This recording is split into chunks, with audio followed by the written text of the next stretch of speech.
Hello everyone, continue करते हैं chapter 9 of the companies act 2013 that is accounts of companies. आज की class में हम करते हैं सेक्शन नंबर 131। इस सेक्शन में भी हम ऐसी कुछ बात पढ़ेंगे कि रिवीजन होगा फाइनेंशियल स्टेटमेंट्स का। यही words revision of financial statement section 130 में भी आते थे। अब सेक्शन 130 और 131 में बहुत सारे डिफरेंसेस हैं। वो क्या डिफरेंसेस हैं ये पढ़ के तो हमें पता चल जाएगा, पर कुछ दिनों के बाद आपको शायद कंफ्यूजन होने लगे कि कौन सा पॉइंट कहाँ लिखा था। तो ये कंफ्यूजन ना हो उसके लिए सबसे अच्छा तरीका है आप 130 को पहले अच्छे से पढ़ लीजिए, समझ लीजिए, याद कर लीजिए। जब आप उसे याद कर चुके हैं तब 131 की क्लास को देखिए। अगर आपने अभी तक 130 को अच्छे से नहीं किया तो बेटर है इस क्लास को यहीं पर आप छोड़ दीजिए, पहले 130 को करिए फिर 131 करिएगा। चलिए पढ़ते हैं सेक्शन नंबर 131। सेक्शन नंबर 131 में हमें वर्ड्स लिख के मिलते हैं मार्जिन हेडिंग में voluntary revision of financial statement और बोर्ड्स रिपोर्ट। अब क्या लिखा है सेक्शन में, इसे पढ़ने से पहले थोड़ी सी चीजों को डिस्कस करते हैं। यहाँ मैं कहूंगा मैं आप लोगों के साथ बीच बीच में थोड़ी सी बात डिस्कस वो भी करूंगा जो मैं आपको सेक्शन नंबर 130 में पढ़ा चुका हूँ। कुछ बात डिस्कस करूंगा जो अब मैंने आपको 131 में पढ़ानी है। 130 जब हम पढ़ते थे तो हम उसमें कहते थे कि कोई एक एप्लीकेशन लेकर जाता था व्यक्ति, किसके पास जाता था, या तो कोर्ट के पास या ट्रिब्यूनल के पास। तो मैंने उसे शॉर्ट में ऐसे लिख दिया कोर्ट ऑफ ट्रिब्यूनल। और ये व्यक्ति कौन होते थे, तो इसमें 5 लोगों के नाम लिखे थे। ये 1 to 5 कोई एप्लीकेशन लेकर जा सकते थे कोर्ट या ट्रिब्यूनल के पास। जब आप एप्लीकेशन लेकर जाते थे तो कोर्ट ऑफ ट्रिब्यूनल क्या करता था, नोटिस दिया करता था 5 लोगों को, और ये 5 लोग वही 5 लोग लिखे हुए हैं जिनमें से कोई भी एप्लीकेशन दे सकता था। तो कोर्ट या ट्रिब्यूनल आपको देता था नोटिस। उसके बाद आप 5 लोगों को मौका मिलता था कि आप लोग अपना रिप्रेजेंटेशन भेज सकते हो कोर्ट ऑफ ट्रिब्यूनल के पास। इसे मैंने लिख दिया रिप्रेजेंटेशन आप भेज सकते हो, ये आपको राइट मिलता है। कोर्ट ऑफ ट्रिब्यूनल इसे कंसीडर करेगा, ये बात भी हमें लिखी मिली थी, court shall take into consideration. तो कोर्ट आप इसे दिमाग में रखोगे, ध्यान में रखोगे जिस समय आप कोई भी ऑर्डर पास करोगे। कोर्ट ऑफ ट्रिब्यूनल ध्यान में रखना इस कंसीडरेशन को बिफोर पासिंग एनी ऑर्डर। इसके बाद अगर कोर्ट ऑफ ट्रिब्यूनल को लग जाता था कि एक ऑर्डर मुझे देना चाहिए, तो ऑर्डर वो क्या दे सकता था, ऑर्डर दे सकता था कि रीओपन किया जाए। किस चीज को रीओपन किया जाए, तो रीओपन के लिए हम वर्ड यूज करेंगे बुक्स को रीओपन किया जाए। और फिर हम वर्ड यूज करते थे रीकास्ट किया जाएगा या फिर रिवाइज किया जाएगा, दोनों में से कोई भी वर्ड आप यूज कर सकते हो। किस चीज को, फाइनेंशियल स्टेटमेंट को। इसी को हमने बोल दिया था एज अकाउंट्स। तो कह लीजिए मैंने आपको एक समरी बनवा दी, यहाँ पर एक फास्ट रिवीजन कर दिया। पर कोर्ट या ट्रिब्यूनल जब तुम ये ऑर्डर देते हो तो ये ऑर्डर देते वक्त कुछ बातें थी जो कि हम कहते थे ध्यान रखोगे आप। एक बात क्या थी जो ध्यान रखोगे, उसे मैं कह सकता हूं पिछले 8 फाइनेंशियल ईयर्स की बुक्स को ही आप रीओपन करने की बात बोल सकते हो। अर्लियर देन 8 फाइनेंशियल ईयर्स के लिए आप ऑर्डर नहीं दे सकते। तो इसे लिख दिया अर्लियर देन 8 फाइनेंशियल ईयर्स के लिए no such order, no order.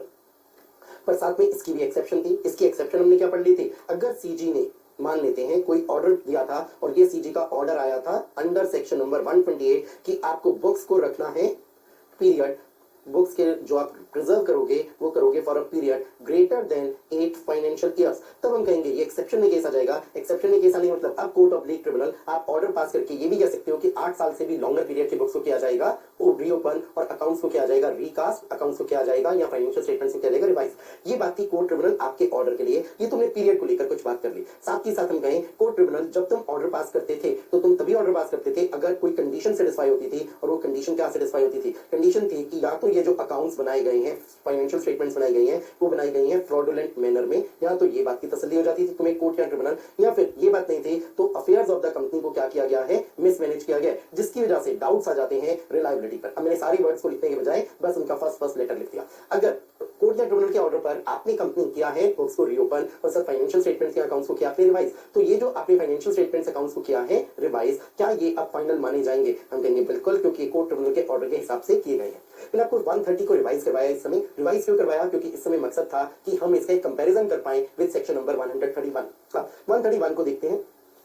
जब हम सेक्शन 131 पढ़ते हैं तो सबसे पहले एक सवाल को रखेंगे अपने पास कि क्या यहाँ पर भी पावर होगी कोर्ट की, ट्रिब्यूनल की, या कोई पावर नहीं होगी कोर्ट की, ट्रिब्यूनल की। यहाँ मैंने कोर्ट के लिए सी लिख दिया, ट्रिब्यूनल के लिए यहाँ चलिए पूरे वर्ड्स लिख देते हैं। क्या यहाँ कोर्ट वर्ड आएगा या आएगा ही नहीं, ट्रिब्यूनल वर्ड आएगा या आएगा ही नहीं, ऑब्लिक लगा दिया। एक काम करते हैं ऑब्लिक नहीं लगाते, क्योंकि बाद में हम जब करेंगे कोर्ट के लिए हम अलग से आंसर देंगे यस और नो, ट्रिब्यूनल के लिए अलग से आंसर देंगे यस ऑब्लिक नो। तो इसका मतलब क्या पावर है कोर्ट ट्रिब्यूनल की या कोर्ट ट्रिब्यूनल की पावर नहीं है, हम कोर्ट के लिए भी अलग आंसर देंगे, ट्रिब्यूनल के लिए भी। अगली बात, यहाँ पर कौन जाएगा कोर्ट या ट्रिब्यूनल के पास, तो ये बात देखेंगे क्या यहाँ पर जाएंगे वो 1 to 5 लोग या फिर 1 to 5 की बात नहीं होगी। ये क्वेश्चन मार्क रख दिया, कौन जाएगा, क्वेश्चन मार्क मींस आपको इन क्वेश्चंस के आंसर देने हैं जिसमें आप पढ़ोगे 131। अगली बात को करते हैं कि यहाँ भी ऐसी बात आएगी कि जो भी अथॉरिटी है कोर्ट है ट्रिब्यूनल है कि क्या वो कोई नोटिस देगा, और जिसे नोटिस देगा क्या वो रिप्रेजेंटेशन दे और उसके रिप्रेजेंटेशन को कंसिडर किया जाए। ये भी क्वेश्चन होंगे, क्या नोटिस की बात आएगी, रिप्रेजेंटेशन आएगी, और नोटिस की बात वैसे किसके लिए आएगी, क्या 5 लोग होंगे या कुछ 5 से कम लोग होंगे। ये क्वेश्चन के आंसर हम देंगे। मैं मैं पहले आपकी ये बात इसलिए रख रहा हूं जिससे जब हम पढ़ेंगे तो आपका फोकस होना चाहिए इन सब क्वेश्चंस के आंसर करने पर।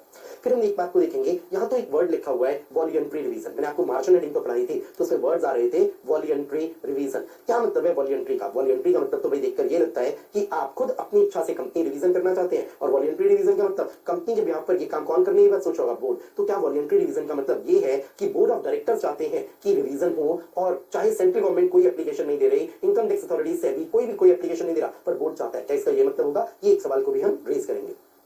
चलिए अगली बात पर आते हैं। जैसे हमने वहां बात पढ़ी थी 8 फाइनेंशियल ईयर्स के लिए ही आप, वहां मींस 130 जो पुराना सेक्शन था हमारा 130 में 8 फाइनेंशियल ईयर्स की बात थी, क्या यहां भी कोई 8 फाइनेंशियल ईयर्स की बात होगी या फिर कुछ कम पीरियड की बात होगी? ये सारे क्वेश्चंस हैं जिनके हमें आंसर देने हैं। किस चीज का रिवीजन हो सकता है इस सेक्शन में? जो हम बोल रहे हैं वॉल्यूंटरी रिवीजन, तो वॉल्यूंटरी रिवीजन का मतलब क्या यहाँ पर रिवीजन होगा जैसे सेक्शन नंबर 130 में होता था रिवीजन ऑफ फाइनेंशियल स्टेटमेंट्स, या साथ में कोई और रिवीजन भी होगा, for example revision of boards report? तो इन चीजों को भी हमने पढ़ना है। तो इन सब पर मैंने क्वेश्चन मार्क लगा दिए। ये सारी बातें हैं जो हम क्वेश्चन मार्क लगाकर रेज कर रहे हैं। अब एक काम करते हैं, काफी चीजें मैंने आपके लिए रख दी हैं जिन पर हमने सोच विचार करना है। पढ़ते हैं सेक्शन नंबर 131। पढ़ते वक्त इन क्वेश्चंस के आंसर करने की कोशिश करिएगा। Conditions for voluntary revision. The board of directors may decide to prepare the revised financial statement और a revised board's report if the following conditions are satisfied। अब following conditions का मतलब सारी शर्तें आपको पूरी करनी है जो भी लिखी गई हैं A, B, C, D and so on। The board is of the opinion the financial statements do not comply with the provisions of section 129। board's report does not comply with the provisions of section 134। मैं कहूँगा ये section तो आपको अच्छे से याद होंगे। अब मैंने आपको 134 पहले करवाया और बाद में करवा रहा हूँ ये सेक्शन 131। सीरियल नंबरिंग से नहीं पढ़वा रहा, रीजन नहीं, हम अब पढ़ चुके हैं सेक्शन 134 तो पूरी क्लैरिटी होगी। सेक्शन 129 हम पढ़ चुके हैं फाइनेंशियल स्टेटमेंट्स के लिए, तो सिंपली फाइनेंशियल स्टेटमेंट्स कंप्लाई नहीं करती, जो सेक्शन है वो है 129। बोर्ड रिपोर्ट कंप्लाई नहीं करती, जो सेक्शन है वो है 134। Point, the financial statement of the board report may be revised only in respect of any of the preceding 3 financial years. अब लॉ मेकर्स आपने बहुत फर्क रखा, जब 130 में कोर्ट या ट्रिब्यूनल का ऑर्डर आता था तब तो आपने 8 फाइनेंशियल ईयर्स की बात तो बोली थी, और वो 8 फाइनेंशियल ईयर्स का पीरियड भी लॉन्गर पीरियड हो सकता था अगर सीजी ने इन्वेस्टिगेशन का ऑर्डर दिया था, और 128 के तहत लॉन्गर पीरियड के लिए बुक्स मेंटेन करना था। यहाँ 3 ईयर्स की बात है और ये 3 ईयर्स का पीरियड बढ़ भी नहीं सकता। The revision of the financial statement or the board's report may be made only after obtaining the approval of the tribunal। यहाँ ट्रिब्यूनल वर्ड लिखा हुआ है, लेकिन क्या यहाँ कोर्ट का कोई भी मेंशन है? वो कहेंगे कोर्ट का कोई भी मेंशन नहीं है, अप्रूवल तो चाहिए ट्रिब्यूनल की। अब एक बात अजीब लगती है, अटपटी 131 आप यूज कर रहे हो वर्ड वॉल्यूंटरी रिवीजन, और वॉल्यूंटरी का मतलब क्या होता है? अपनी इच्छा से, और ये देख के लगता है कि कंपनी खुद रिवीजन करे, it means board of directors करे, और मैं यहाँ भी लिखा मिल रहा है board of directors may decide to prepare revised financial statement. अब कई बार लगता है कॉन्ट्रडिक्शन है, पहली बात तो ये लिखी मिल रही है कि बोर्ड रिवीजन करे और फिर हम कह रहे हैं ट्रिब्यूनल के अप्रूवल। हम कहेंगे इंटरप्रिटेशन ऐसा निकालो जिससे कॉन्ट्रडिक्शन ना हो। बोर्ड रिवीजन करने का काम तो तुम सोच रहे हो, शुरुआत तुमने की है, ट्रिब्यूनल के पास एप्लीकेशन लेकर कौन जाओगे? तुम जाओगे बोर्ड, और अप्रूवल मिल गई अगर ट्रिब्यूनल की, तभी तुम बोर्ड ऑफ डायरेक्टर्स रिवाइज कर पाओगे फाइनेंशियल स्टेटमेंट, या तभी तुम बोर्ड ऑफ डायरेक्टर्स रिवाइज कर पाओगे बोर्ड रिपोर्ट। इसका मतलब बोर्ड ऑफ डायरेक्टर्स के अलावा ट्रिब्यूनल के पास कोई नहीं जा सकता एप्लीकेशन लेकर यूजिंग सेक्शन 131। अगर सपोज सेंट्रल गवर्नमेंट आप एप्लीकेशन लेकर ट्रिब्यूनल के पास जाना चाहते हो, आप जा सकते हो, पर तब आप 131 में नहीं जाओगे, सेक्शन 130 अप्लाई होगा। अगर बोर्ड ऑफ डायरेक्टर्स आप जाना चाहते हो ट्रिब्यूनल के पास, तो 131 को यूज करो। अब अगर बोर्ड ऑफ डायरेक्टर्स कहेंगे हम तो बिना ट्रिब्यूनल के अप्रूवल लिए खुद से ही रिवाइज कर देना चाहते हैं फाइनेंशियल स्टेटमेंट्स, लेकिन ये तो परमिटेड नहीं है। बोर्ड तुम वॉलंटरीली रिवीजन कर सकते हो, लेकिन वॉलंटरी रिवीजन करने के लिए भी ट्रिब्यूनल के अप्रूवल लेना जरूरी है। आगे बढ़ते हैं। For this purpose the company shall make an application to the tribunal in such form and manner as may be prescribed. तो आप कंपनी एप्लीकेशन दो, और कंपनी का मतलब कंपनी में यहाँ पे काम कौन करेगा? बोर्ड करेगा। Before passing any order the tribunal shell give notice. अब ट्रिब्यूनल तो नोटिस होगी, 130 में भी लिखा था नोटिस 5 लोगों को दोगे, पर यहाँ पढ़ेंगे 5 लोग हैं या ओनली 2 लोग हैं, तो नोटिस दोगे आप सीजी को, आप नोटिस दोगे इनकम टैक्स अथॉरिटीज को, and shall take into consideration the representation. क्या 130 में भी रिप्रेजेंटेशन की बात थी? तो बिल्कुल थी। सीजी का रिप्रेजेंटेशन, सेबी का रिप्रेजेंटेशन एक्सेट्रा, 5 लोगों का जो रिप्रेजेंटेशन होता था उसे कंसीडर करता था कोर्ट या ट्रिब्यूनल, पर यहाँ तो कोर्ट का मेंशन नहीं आता, 131 में तो मेंशन नहीं आता, ओनली ट्रिब्यूनल का। यहाँ भी रिप्रेजेंटेशन को ध्यान में रखोगे, पर एक बात, रिप्रेजेंटेशन कौन लोग दे पाएंगे? जिन्हें नोटिस दिया था, तो नोटिस भी तो 2 ही लोगों को दिया था, रिप्रेजेंटेशन भी यही 2 लोग दे पाएंगे, तो रिप्रेजेंटेशन को ध्यान में रखना। If any made by CG and income tax authorities. अगर आप डिफरेंसेस देखो तो बहुत सारे डिफरेंसेस बन गए। The copy of the order of the tribunal shall be filed with the registrar। Tribunal ने अगर कह दिया है, अप्रूवल दे दी है कि रिवाइज किया जा सकता है फाइनेंशियल स्टेटमेंट्स को, या रिवाइज किया जा सकता है बोर्ड रिपोर्ट को, तो ट्रिब्यूनल की इस ऑर्डर की कॉपी को फाइल करिए with the registrar. The revise financial statement और the revise board report shall not be prepared more than once in a financial year. एक फाइनेंशियल ईयर में केवल आप एक बार ही रिवीजन कर सकते हो, 2 या 2 से ज्यादा बार नहीं कर सकते। इसका मतलब अगर आप फाइनेंशियल ईयर 19-20 में रिवीजन करना चाहते हो और आपने कहा जी हम तो रिवाइज करेंगे फाइनेंशियल स्टेटमेंट, सपोजिंगली किसी फाइनेंशियल ईयर की, फाइनेंशियल ईयर 18-19 की जो immediate immediately preceding financial year था। वोट आप ऐसा कर पाओगे वॉलंटरीली, पर उसके लिए अप्रूवल लोगे ट्रिब्यूनल की, ट्रिब्यूनल ने अप्रूवल दे दी, आपने रिवाइज कर दी suppose financial statements of immediately preceding financial year 18-19। अब आप फिर से चाहते हो इसी फाइनेंशियल ईयर 19-20 में ही आप फिर से रिवाइज करो इसी सेम फाइनेंशियल ईयर की फाइनेंशियल स्टेटमेंट्स। क्या कर पाओगे दोबारा से कि हम फाइनेंशियल स्टेटमेंट्स रिवाइज करना आते हैं फिर से 18-19 की, हमने भी रिवीजन किया था पर ये रिवीजन में भी गलतियां रह गई, हम दोबारा रिवाइज करना चाहते हैं। हम कहेंगे नो, ये पॉसिबल नहीं है। क्या आप इसी सेम फाइनेंशियल ईयर में रिवीजन कर पाओगे फाइनेंशियल स्टेटमेंट्स इससे भी पिछले साल की, फॉर एग्जांपल रिवाइज करना चाहते हो financial statements of financial year 17-18? हमारा आंसर इसके लिए भी होगा नो। सिंपली एक फाइनेंशियल ईयर में एक बार रिवीजन कर लिया, अब नहीं कर सकते, अगले फाइनेंशियल ईयर में फिर भी कर सकते हो।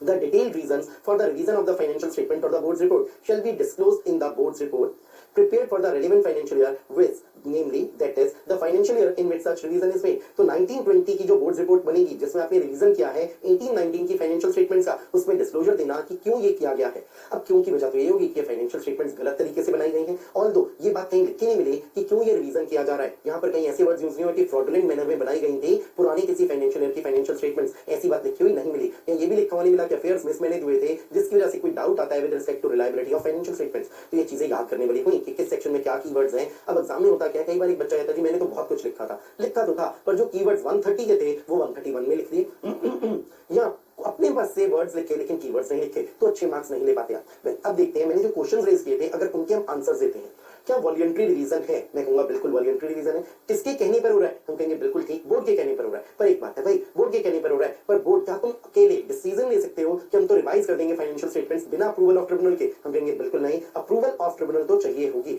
तो ट्रिब्यूनल की अप्रूवल आएगी ही आएगी, तभी हम कहेंगे आप कर पाओगे रिवीजन। क्या रिवीजन किस चीज का हो सकता है? क्या ओनली फाइनेंशियल स्टेटमेंट्स का? मैं कहूंगा नहीं, ये सेक्शन आपको परमिट कर रहा है, आप रिवीजन कर सकते हो फाइनेंशियल स्टेटमेंट्स का भी, आप रिवीजन कर सकते हो बोर्ड रिपोर्ट का भी। बोर्ड रिपोर्ट का रिवीजन किस लॉजिक पर होगा, किस रीजनिंग पर होगा कि बोर्ड रिपोर्ट किसी पुरानी फाइनेंशियल ईयर की बनाई थी पर 134 का कंप्लायंस नहीं हुआ था, तो हम दोबारा से बना रहे हैं बोर्ड रिपोर्ट 134 का कंप्लायंस करके। फाइनेंशियल स्टेटमेंट्स क्यों रिवाइज करना चाह रहे हैं? क्योंकि फाइनेंशियल स्टेटमेंट्स हमने पुरानी किसी फाइनेंशियल ईयर की बनाई थी, लेकिन जो बनाई थी उसमें 129 की लिखी गई बातों का कंप्लायंस नहीं था, अब कंप्लायंस कर रहे हैं।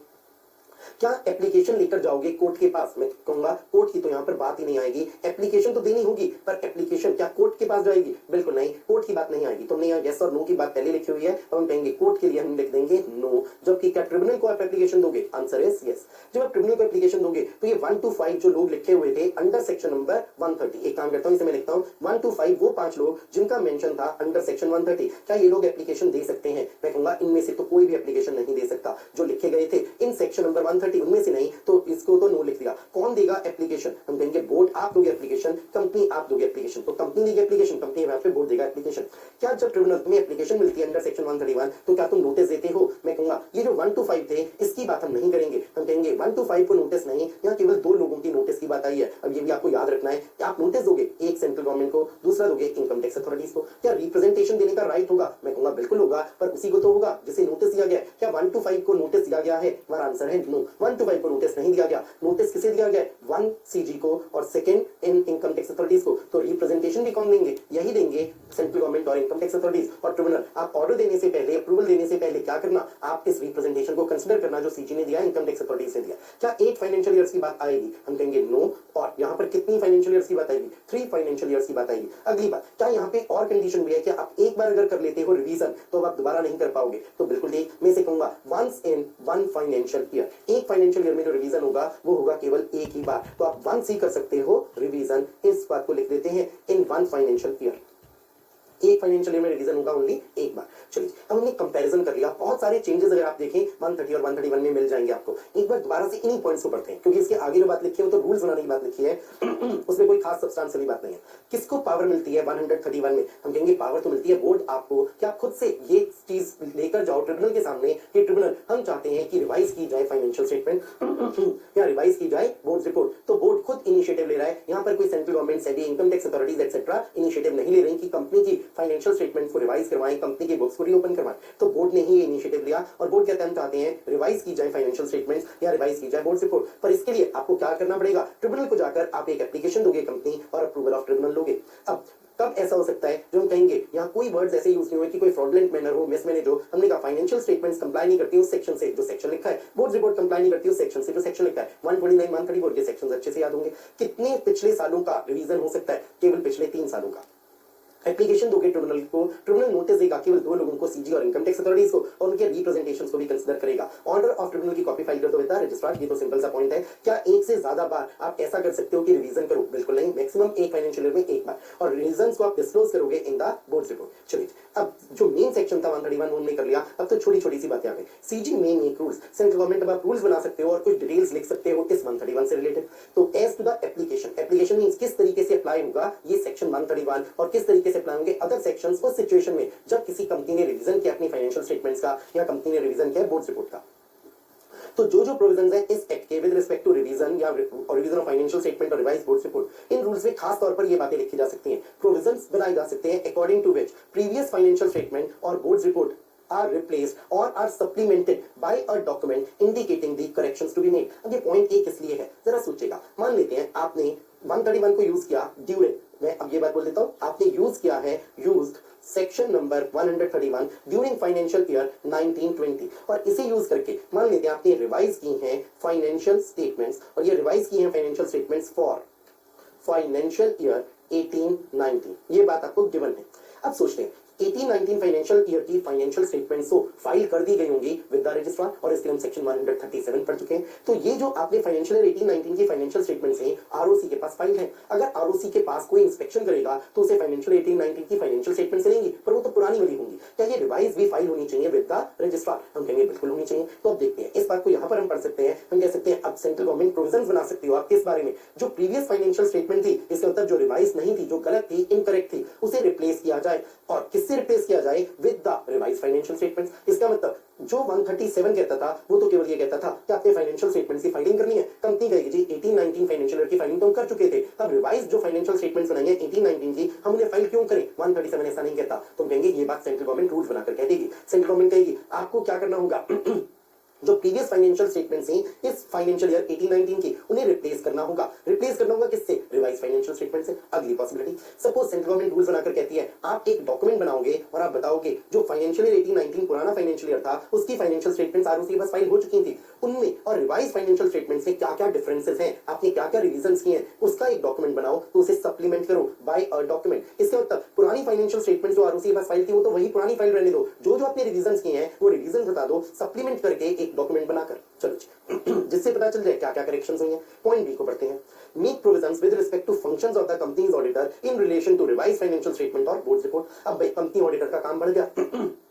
कंपनी ऑडिटर ऑडिट कर चुका था 18-19 की फाइनेंशियल स्टेटमेंट्स का, अब उसे दोबारा से ऑडिट करना पड़ेगा 18-19 की फाइनेंशियल स्टेटमेंट्स का। क्यों? 18-19 की फाइनेंशियल स्टेटमेंट्स रिवाइज हो गई, तो क्या कंपनी ऑडिटर को रिवाइज फाइनेंशियल स्टेटमेंट्स ऑफ 18-19 पर भी अपनी ऑडिट रिपोर्ट देनी है? सेंट्रल गवर्नमेंट बताएगी रूल्स बनाकर। सो हमने कहा सीजी तुम रूल्स बनाकर बता सकते हो, प्रोविजंस बना सकते हो, कंपनी ऑडिटर तुम्हारे क्या क्या फंक्शंस होंगे with respect to this revise financial statement, और इसी तरीके से with respect to revise board report. Point C पर आते हैं। Require the directors to take such steps as may be prescribed. अब ये सच स्टेप्स क्या हो सकते हैं? ये तो रूल्स बनेंगे तब लिखा मिलेगा, अभी तक ऐसा रूल्स में कुछ लिखा नहीं मिला। सो अगर सपोज सीजी चाहे तो कह सकती है आप डायरेक्टर्स, बोर्ड ऑफ डायरेक्टर्स, आपको कुछ स्टेप्स लेने होंगे। क्या क्या स्टेप्स लेने होंगे? आप जब रिवाइज कर दोगे 18-19 फाइनेंशियल ईयर की फाइनेंशियल स्टेटमेंट्स को, तो इसके डिस्क्लोजर देना आप बोर्ड रिपोर्ट में तो दोगे ही दोगे, ये तो यहाँ पॉइंट ई में लिखा है। साथ ही साथ मान लेते हैं ये बोल दिया जाए रूल्स में, आप 2 न्यूज़पेपर्स में भी इस बात को एडवर्टाइज करोगे कि हमने पुरानी जो फाइनेंशियल स्टेटमेंट्स हैं उन्हें हमने रिवाइज किया है, और वो रिवाइज फाइनेंशियल स्टेटमेंट्स कंपनी के रजिस्टर्ड ऑफिस पर अवेलेबल है। अगर कोई भी मेंबर उसकी डिमांड करना चाहता है तो डिमांड कर सकता है। ऐसी कोई भी बात आप सेंट्रल गवर्नमेंट रूल्स में लिखना चाहो लिख सकते हो। सो हमने ये जो प्रोविजंस पढ़े एबीसी, ऐसे प्रोविजन अभी तक बने नहीं है क्योंकि रूल्स बने नहीं है, पर रूल्स में ऐसी बात लिखने का प्रावधान जरूर किया हुआ है सेक्शन 131 ने। हम देखिए 131 और 130 में बहुत ज्यादा डिफरेंसेस हैं। अगर आप लोगों ने रिवीजन नहीं किया तो क्या होगा, ये मिक्सअप हो जाएगा और एग्जाम में शायद क्वेश्चन आएगा 130 का, तो आप लोग कंफ्यूज होंगे, श्योर नहीं होंगे कि जो बातें मैं लिख रहा हूँ 130 की हैं या कुछ बातें मुझे 131 की याद रह गई हैं। तो प्लीज कंपैरिजन इनका करिएगा जब भी इनका रिवीजन करें। रिवीजन करते वक्त हमेशा एक सेक्शन का रिवीजन कर रहे हो तो उससे रिलेटेड बात जिस भी दूसरे तीसरे सेक्शन में थी उसे भी साथ में जरूर रिवाइज करिए, कंपैरिजन करिएगा जिससे कि कंफ्यूजन नहीं होगा। तो जरूर रिवीजन करेगा, अदरवाइज देखिए क्लासेस देखने का फायदा नहीं होता। जब आप एक क्लास देख लोगे, सुन लोगे, फायदा तभी होगा जब आप अपना माइंड अप्लाई करोगे। खाली रीडिंग से भी फायदा नहीं होता, तो अपना माइंड अप्लाई करिए, बुक को बंद करके रिवीजन करिएगा। चलिए यहीं करते हैं इस क्लास को फिनिश। Thank you.